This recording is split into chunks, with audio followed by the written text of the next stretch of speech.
Bonjour. Aujourd'hui, on va parler un peu de la partie nettoyage des politiques de sécurité. Sur les politiques de sécurité, bien sûr, il faut tout le temps faire de l'audit, faire du nettoyage, regarder les politiques de sécurité, chercher les policiers qui sont dupliqués, ainsi que les objets dupliqués et surtout les politiques de sécurité qui ne sont pas utilisées du tout, il faut les enlever. Une fois dans chaque trimestre, une fois par trimestre, il faut faire ce genre d'audit sur les boîtiers de firewall. Aujourd'hui, puisqu'on a l'accès au FortiGate Demo, donc on va accéder pour regarder un peu les firewall policy.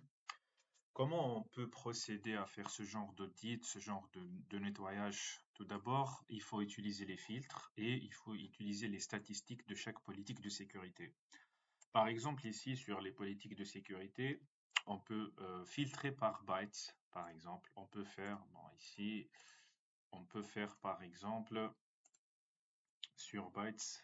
Là, malheureusement, on ne peut pas choisir sur bytes. On n'a pas la possibilité de choisir. Mais on va essayer, parce que normalement, si on avait le droit à l'écriture, on pourrait choisir un filtre 0 bytes et comme ça, il nous affichera toutes les politiques de sécurité qui sont 0. On peut les analyser et puis s'ils ne sont pas utilisés, on peut les dégager comme cette policy, ces policies-là. Ils ne sont pas utilisés du tout. Et par contre, on va essayer de rajouter des champs. C'est une partie de l'audit aussi, le fait de rajouter des champs afin de faire une analyse granulaire de chaque politique de sécurité sur notre firewall. Pour faire ceci, il faut qu'on cherche par exemple par heat count. On va rajouter le heat count sur les colonnes. Sur la partie heat count ici, également, on ne peut pas faire 0, malheureusement. Donc là, puisqu'on n'a pas la possibilité de faire comme ça, on va prendre un petit exemple. Normalement, si vous êtes en environnement de production, vous avez la possibilité de faire un filtre sur bytes égal à 0 par exemple, ou bien heat count égal à 0, et ça vous donnera une meilleure affichage. Il n'affichera que les policiers qui ne matchent pas de trafic. Pour les policiers qui ne matchent pas de trafic, il suffit de voir que ça ne matche pas et commencer à analyser ces politiques de sécurité et voir pourquoi ça n'a jamais marché ou bien pourquoi ça ne marche pas. La troisième question à poser, c'est que c'était quand la dernière fois que cette politique de sécurité a autorisé du trafic? Pourquoi on l'a conçu? Peut-être c'est le backup d'une autre politique de sécurité. On ne peut pas supprimer des policiers comme ça.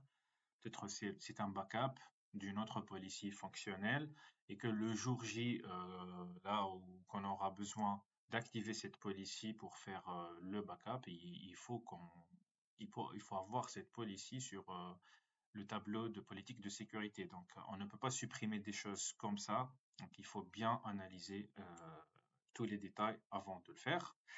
Donc, ça, c'est une méthode. C'est-à-dire, on fait 0 sur bytes ou bien 0 sur hit count si on est en production et qu'on a la possibilité de faire ce genre de filtre. Ou bien, on peut regarder sur la partie Security Fabric, après Security Rating. Et sur cette partie-là, nous avons une partie très intéressante qui est l'optimisation. Sur la partie optimisation, il y a ici, généralement, on peut le trouver sur Failed. Unused policies, ça veut dire les policies non utilisées. Ici, vous avez quelques informations. All unused policy, all policies should be used. Ça, c'est la recommandation.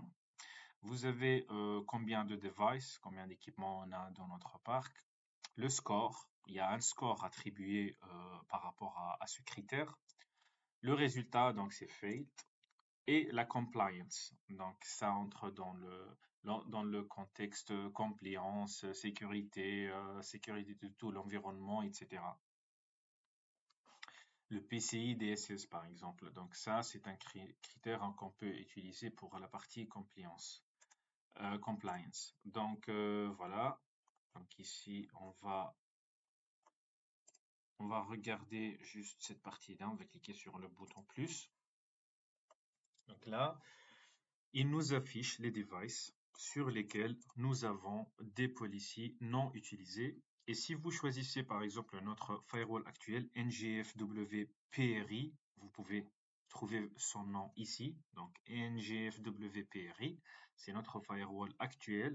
Sur ce firewall, on a ici, juste à droite, Unused Policies, All Policies should be used, Category Network Design and Policies. Donc ici, vous allez trouver l'ID de chaque policy. Review the following policies that haven't been used in the last 90 days. Et ces politiques-là, il nous dit que ces policies n'ont pas été utilisées depuis 90 jours. Donc, ils n'ont pas matché du trafic. Et du coup, ça sert à rien de les laisser comme ça. Par exemple, il nous dit par rapport à la policy 17, ça a matché du trafic le 21-10, par exemple. Mais après, ça n'a rien matché. Les autres, ils n'ont rien matché. Donc, il faut vérifier ces politiques de sécurité. Ici, nous avons les compliance information comme le FSBP ou bien comme le PCI DSS dont on a parlé tout à l'heure. Donc ici, si on regarde par exemple la policy 17, je vais revenir sur la policy 17. Il te dit ici tout en bas, visit the following page to remediate. Donc pas la peine d'aller naviguer ici. On peut cliquer ici, policy and objects, firewall policy. Il va nous rediriger vers Policy and Objects Firewall Policy. Et ici, on peut chercher, par exemple, l'ID 17. Par ID 17, donc on va trouver celle-là. IBE1, on va aller juste à gauche. Non, c'était pas celle-là. Donc on va revenir sur Security Fabric, Security Rating, Optimization, Failed, Unused Policies, premier firewall, NGFWPRI, et il te dit Policy 17, alors que ça nous affiche que ça marche du trafic. Donc, il y a un petit souci avec les filtres parfois. Policy 28, on va essayer celle-là. ID, donc sur l'ID, on va changer cette valeur et on va dire 28. Donc, on peut utiliser ce filtre comme ça. Sur l'ID 28, eh ben, ça c'est correct. On n'a pas de trafic. Donc, sur la 17, il nous a déjà dit qu'il y avait du trafic. C'est pour cette raison que ça a affiché des choses. Mais ça n'a pas matché depuis 90 jours. Donc, ici sur celle-là, on peut bien voir qu'il n'y a pas de trafic. Si je fais un Show Matching Logs, ça n'affiche rien. 1 heure, 7 jours, ça n'affiche rien. 49 heures, ce qui passe dans la mémoire, ça n'affiche rien. Donc ici, on peut par exemple procéder à la désactivation de cette politique de sécurité. Une fois elle est désactivée pendant 2, 3 semaines, 4 semaines, je ne sais pas, ça dépend de l'entreprise, de la criticité de l'application qui est définie ici, de la criticité des accès entre les sources et les définitions, ainsi que les services utilisés. On peut désactiver cette politique de sécurité comme première étape et au bout d'un mois, on peut la supprimer carrément. Bien sûr, il faut avoir un backup de la configuration du firewall avant de faire ces actions, ce genre d'actions de suppression. Donc là, on voit bien que cette policy n'est pas utilisée et n'a jamais été utilisée, donc ça sert à rien de la laisser ici. Donc ça, c'est un exemple. Ça, c'est un exemple d'audit et de nettoyage des firewalls, et spécialement des firewall policy. On a une autre méthode. Donc ici, on va enlever le petit filtre avec deuxième bouton Remove All Filters. Une autre méthode, c'est de choisir les politiques de sécurité qui sont dupliquées, qui ont presque les mêmes objets en source-destination. Parfois, on peut trouver les mêmes services.